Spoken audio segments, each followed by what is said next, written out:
અત્યારે gift city એ મોદી સાહેબનું એક ડ્રીમ પ્રોજેક્ટ છે, જેના બેઝ પર અત્યારે હાલ ગવર્મેન્ટ ફૂલ્લી ફોકસ કરી રહી છે કે ગિફ્ટ સિટીને એક ઇન્ટરનેશનલ લેવલમાં બતાવવા જઈ રહી છે. તમારે માત્ર 10% પેમેન્ટ કરવાનું છે અને બાકીની જે લોન થશે, જેના 3 વર્ષ સુધી રેરાના ટાઈમથી 3 વર્ષ સુધીનું જે બેંક ઇન્ટરેસ્ટ છે એ બિલ્ડર પે કરશે, જેનાથી આપણે કસ્ટમરને કશું પે કરવાનું નથી. ગિફ્ટ સિટી એક આવનારું દુબઈ અને સિંગાપુર છે. તમે આજે આવો તો તમારી નેક્સ્ટ જનરેશન માટે એ તમને કહેશે કે મારા પપ્પાએ ઇન્વેસ્ટ કર્યું હતું, બહુ સારી વસ્તુ કરી હતી.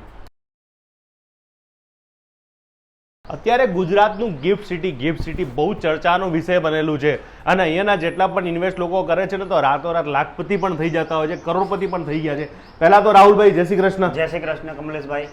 મહાવીરભાઈ અને અમારા ભાઈને તો પરિચય મેં બધા જ હશો. મને ખાસ મહાવીરભાઈ કીધું કે કમલેશભાઈ તમે ગિફ્ટ સિટીને પણ મુલાકાત કરો ને, કે અત્યારે નવો જોરદાર પ્રોજેક્ટ આવ્યો છે, એનાથી ઘણા બધા લોકોને ફાયદો થવાનો છે.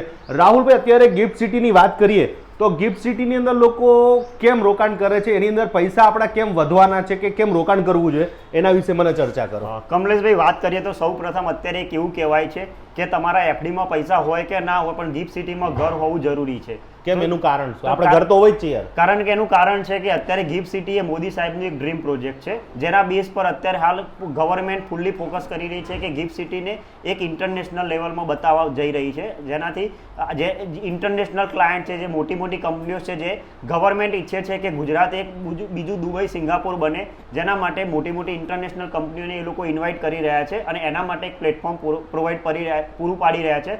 એ છે ફક્ત ને ફક્ત ગિફ્ટ સિટી. તો ગિફ્ટ સિટીમાં ખાલી એમને ચોપડે બધું લખાણું છે કે પછી કોઈ આવી ગયું કે કોણ કોણ આવ્યું છે? ના કમલેશભાઈ, અત્યારે જેમ કે વાત કરીએ તો અત્યારે ગિફ્ટ સિટીની અંદર ગૂગલ, IBM આવી ગયું છે, બેંક ઓફ અમેરિકા આવ્યું છે, TCS કંપની આવી ગઈ છે, SBI પોતાનું હેડક્વાર્ટર ગિફ્ટ સિટીમાં લાવી રહ્યું છે, જેનાથી મોટી મોટી ઘણી બધી સારી સારી કંપનીઓ આવી રહી છે અને આવનારા ભવિષ્યમાં પણ આવવાની છે.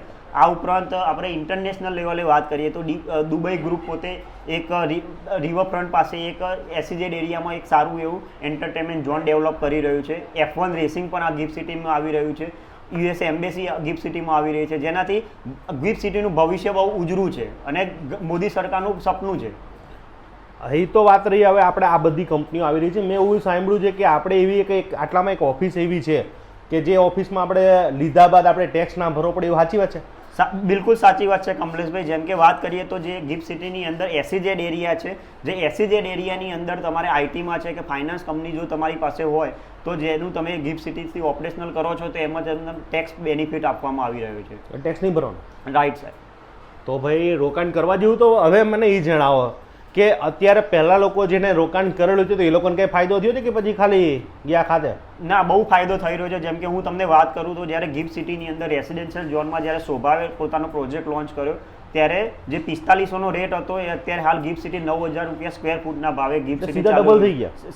ફક્ત ને ફક્ત 4 વર્ષની અંદર ક્લાયન્ટને ડબલ રિટર્ન્સ મળી રહ્યું છે. તમે કોઈને અહીંયા બ્રોકરેજ કર્યું હોય તો એવાનો કોઈ ફાયદો થયો છે? ઘણા બધા. જેમ કે મેં શોભાની વાત કરું તો શરૂઆતમાં અમે એ વખતે આજથી 4 વર્ષ પહેલા ગિફ્ટ સિટીમાં આટલો ડેવલપમેન્ટ નહોતું, એવા ટાઈમે લોકોએ જે 2 BHK 1 BHK ઇન્વેસ્ટ કર્યા છે, જેની અત્યારે હાલ એ લોકોને એટલી ખુશી છે કે એ લોકોને ડબલ કરતાં બી વધુ સારું રિટર્ન્સ મળી રહ્યું છે. તો હવે મેન મુદ્દાની વાત આવી છે. આ બધું તો વેચાઈ ગયું છે, તો એવા કોઈ પ્રોજેક્ટ ખરા કે એમાં ડાયરેક્ટલી અમને ફાયદો થાય કે અમારા વ્યુઅર્સને ફાયદો થાય એવું કંઈ ખરું કે નહીં? હા બિલકુલ કમલેશભાઈ. જેમ કે અત્યારે હું વાત કરું તો આપણે વિડા સ્કીમની બાજુમાં જ એક યોગી ડેવલપરની નવી સ્કીમ આવી રહી છે, જે અત્યારે પ્રી એપ્રુવ છે. બિફોર રેરાનું અત્યારે હાલ બુકિંગ ચાલી રહ્યું છે, જેની અંદર કસ્ટમરને બુકિંગ કરાવવાથી ગિફ્ટ સિટીનો જે પણ એપ્રિસિએશન છે એનો લાભ એ આરામથી લઈ શકે છે અને જેમ જેમ ગિફ્ટ સિટી ડેવલપમેન્ટ થશે એના રેટ પણ હાઈ થવાના છે, તો એ પ્રમાણે એને બહુ સારું વળતર મળશે.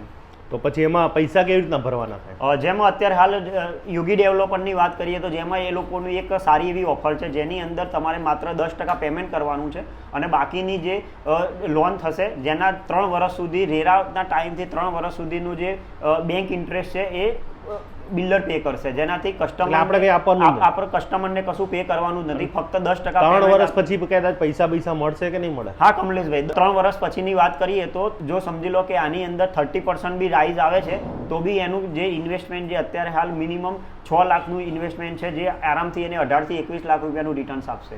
એટલે 6 ના સીધા 18 મળશે. 3 ગણા પૈસા થઈ જશે 6 ના સામે. તો ભાઈ જેને રોકાણ કરવું હોય ને, આ મેં એવું સાંભળ્યું છે કે બહુ જ સ્પીડમાં આખા ગુજરાતી પણ ઇન્ડિયાની અંદર સૌથી સ્પીડમાં જો કદાચ ડેવલપ થતું હોય ને જે ફટોફટ ઉપડી જતું હોય મહિના પહેલા તો એ છે ગિફ્ટ સિટીની અંદર. રાઈટ સાચી તો વાત આવી છે. પ્રોપર્ટી તમારી પાસે ઘણી બધી હશે ને? હા, આપણે આખા ગિફ્ટ સિટીની અંદર ઘણી બધી પ્રોપર્ટીઝમાં કામ કરી રહ્યા છે. તો લોન કરાવવા પછી અમારે બહાર જવાનું કે ક્યાં ના, જવાનું? એના માટે બી આપણે ઇન હાઉસ જ ફેસિલિટી છે જે આપણા મહાવીરભાઈ છે જે પૂરેપૂરું લોનનું કામ સંભાળી રહ્યા છે.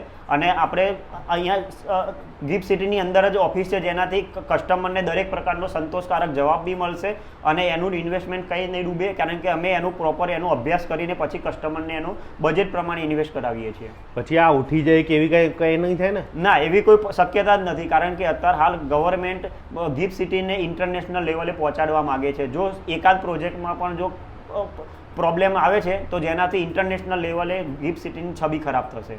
એટલે સરકાર પોતે આમાં ધ્યાન આપતી હોય છે, એટલે આમાં કોઈ એ વસ્તુ થશે જ નહીં. સાચી વાત છે, બિલકુલ કોઈ પ્રોબ્લેમ નથી આવવાનો. તો ભાઈ જેને પણ રોકાણ કરવું હોય તો આજે જ રોકાણ કરજો, કારણ કે આ વિડીયો પણ 10 દિવસ પછી ડિલીટ મારવાનો છે, કારણ કે આ 10 દિવસમાં તો આ લોકો પ્રોજેક્ટ પૂરું કરી દેવાના છે. બિલકુલ સાચી વાત છે. અત્યારે જેટલા પણ પ્રોજેક્ટ આવ્યા છે જેના 10 થી 15 દિવસની અંદર આખા બિલ્ડિંગના 80% ઇન્વેન્ટરી સોલ્ડ આઉટ થઈ જાય છે, જેનાથી જે પણ કસ્ટમર શરૂઆતમાં આવે છે એને જ સારું લોકેશન અને ઓછા ભાવની અંદર બેનિફિટ મળે છે. તો આજે જ બુકિંગ કરાવજો, પછી કહેતા નહીં કે કમલેશભાઈ રહી ગયા. તો જેને ગિફ્ટ સિટીમાં ઇન્વેસ્ટ કરવું હોય અથવા તમારા આજુબાજુમાં કોઈ ઇન્ક્વાયરી કરવી હોય તો ખાસ રાહુલભાઈને મળી શકો છો, અને કદાચ લોનની બાબતે કંઈ પણ કામકાજ હોય તો તમે સોલ્વ કરી આપશો ને? હા, પૂરેપૂરું આપણી પાસે દરેક બેંકો સાથે ટાઈઅપ છે અને મહાવીરભાઈ જે એમાં માસ્ટર છે, છેલ્લા 10 વર્ષથી બહુ સારી રીતે કામ કરી રહ્યા છે લોન બાબતમાં. એમાં તો મિલિયન વ્યૂ ગયો છે, એટલે મહાવીરભાઈ તો ખાલી નામ જ કાપી છે. તો નેક્સ્ટ વિડીયોમાં મળીએ છીએ, પાછા મળશું મેળે ખેડે, મળશું ગામ ગી નહીં મળ્યા મેકરણ તે દી આ ધરતી દગતી હરિમ તસ્ય. જય માતાજી, જય ભૂતજી. કાલ નવા વિડીયો છે તો મળી રહ્યા, તો જોવાનું ભૂલતા નહીં. રાહુલભાઈ આ બોલી જાવ તો. એટલું બધું તો હું સારી રીતે નહીં બોલી શકું, પણ એટલું હું કહી શકીશ કે ગિફ્ટ સિટી એક આવનારું દુબઈ અને સિંગાપુર છે. તમે આજે આવો તો તમારી નેક્સ્ટ જનરેશન માટે એ તમને કહેશે કે મારા પપ્પાએ ઇન્વેસ્ટ કર્યું હતું, બહુ સારી વસ્તુ કરી હતી. Thank you so much.